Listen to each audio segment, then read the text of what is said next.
한국과 일본을 묶어서 여행하는 외국인들이 늘어나고 있습니다.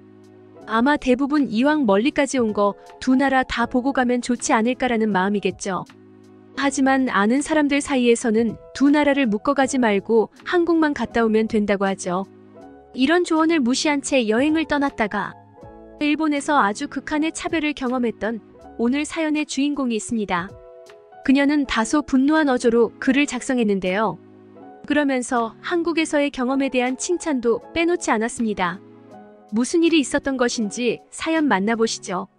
최근에 한국과 일본을 여행하고 온 미국인입니다.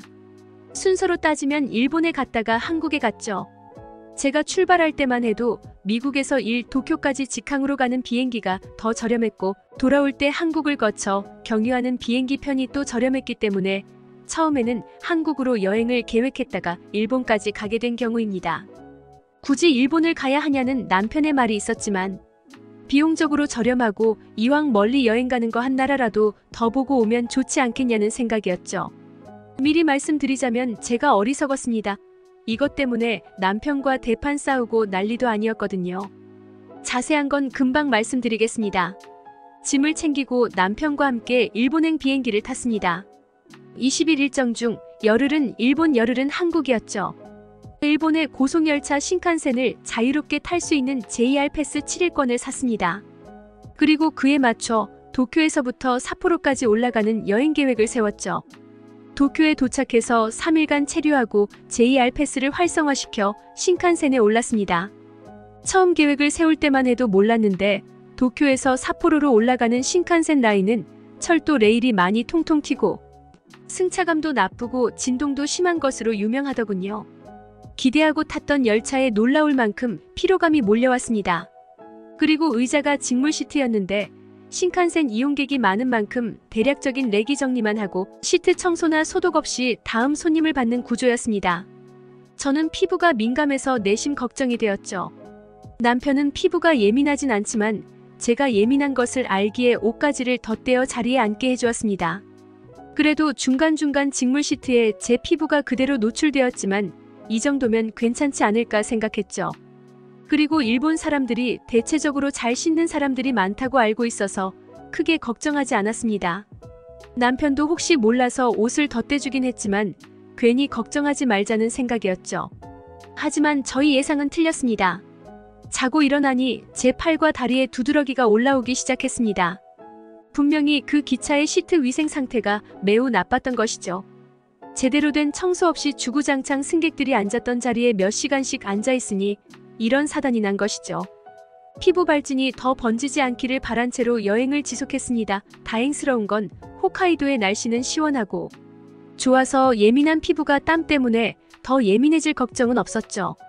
하지만 홋카이도의 다른 도시로 이동하기 위해서는 일반 기차도 많이 타야 했습니다. 저희가 미리 구매해온 패스권으로 대부분의 기차를 다 탈 수 있었기 때문에 그 패스권을 활용하기 위해 다양한 기차와 지하철을 갈아탔죠. 그리고 아니나 다를까 피부의 발진이 온몸으로 번져가기 시작하고 팔과 다리도 아주 난리가 아니었죠. 붉은 점 같은 반점이 수백 개는 되었을 것입니다. 병원을 당장 가서 치료제를 받아야 할 상황이 되었습니다. 삿포로역 근처에 있는 피부과를 구글로 찾아보기 시작했습니다. 역에서 멀지 않은 거리에 피부과가 있었고 아주 큰 건물 3층에 다양한 개인 병원들이 입주해 있었죠. 당장 피부과로 달려가 접수를 하려고 간호사에게 대화를 시도했습니다. 일본어를 할 줄 모르기에 미리 번역기를 사용해 상세하게 증상과 치료를 희망한다는 이야기를 써서 간호사에게 보여주었죠. 일본인 간호사는 잠시 당황하더니 주변에 다른 간호사들이 몰려와서 그 번역기를 읽어보기 시작했습니다.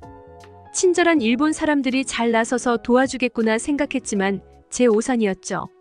잠시 그 번역기를 살펴보더니 일본어로 대화를 시도하려고 하더군요. 저희는 일본어를 알아들을 수 없어서 번역기로 대화를 해줄 것을 요구했습니다. 그러자마자 책상 밑에서 종이 한 장을 꺼내며 저희한테 보여주었습니다. 영어와 한국어, 중국어 등등 다양한 나라말로 적힌 안내문을 보는데 내용은 다음과 같았습니다. 외국인을 치료해줄 수는 있지만 일본어가 가능하다는 전제하에 진료가 가능합니다. 일본어가 유창하지 않다면 진료를 거부하고 있습니다. 어처구니가 없고 황당했습니다. 제가 알기로 의사들은 의학 공부를 할 때 대부분 영어로 공부하고 있다는 걸 알고 있는데 말이죠. 일본인 의사가 영어를 못할 리가 없다는 생각을 했습니다. 저는 제 피부를 보여주며 심각함을 어필했고 제발 진료를 받을 수 있게 해달라며 애원했지만 그들은 안 된다며 끝끝내 진료를 거부했습니다. 저는 서러워서 눈물이 났습니다. 카운터 앞에서 울고 있으니 다른 손님들을 위해 자리를 비켜달라는 이야기를 할 뿐 그들은 냉정했습니다. 그러면서 흔히 보던 다른 일본인들의 웃는 얼굴을 하고 있었습니다. 예전에 일본 사람들의 친절은 겉으로만 친절해서 그 속은 모른다는 이야기를 들은 적이 있습니다.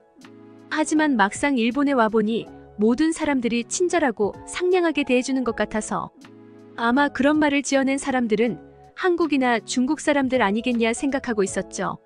하지만 저는 병원에 진료 거부를 당하며 그들에게 받았던 인상으로 일본 사람들은 거친절이 맞다는 생각을 했죠.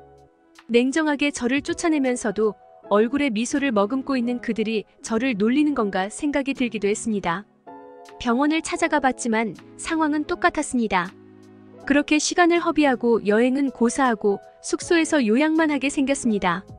제 남편은 일본에서 받은 차별에 분노했고 그런 문제 때문에 저와 말다툼도 많이 했죠. 일본으로 오자고 했던 것이 후회가 되기 시작했습니다. 이런 문제를 친구들에게 이야기했고 친구 중 한 명이 과거에 자기도 일본에서 병원에 가려다가 여러 군데 거절받았고 결국에는 발품을 팔아 마침내 진료를 받을 수 있었다고 말하며 그때 끔찍했던 경험을 저에게 말해주었습니다. 즉 발품 팔아서 여러 군데 더 가보면 진료받을 수 있다는 이야기인데 발품을 팔러 여기저기 돌아다닐 정도의 피부 상태가 아니었습니다.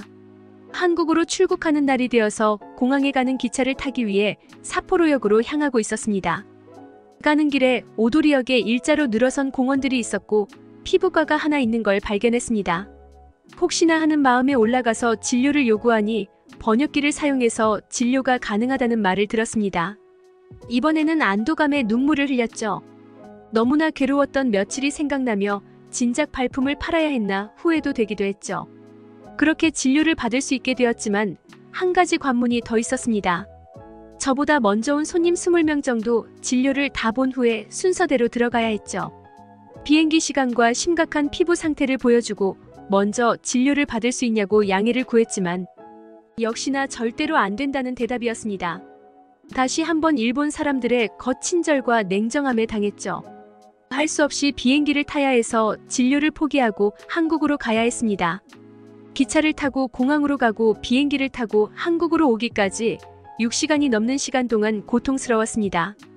한국에 도착하니 오후 4시 정도가 되었고 이제는 피부가 가렵다 못해 따갑기까지 시작했습니다. 택시를 타고 가까운 피부과에 가달라고 했죠.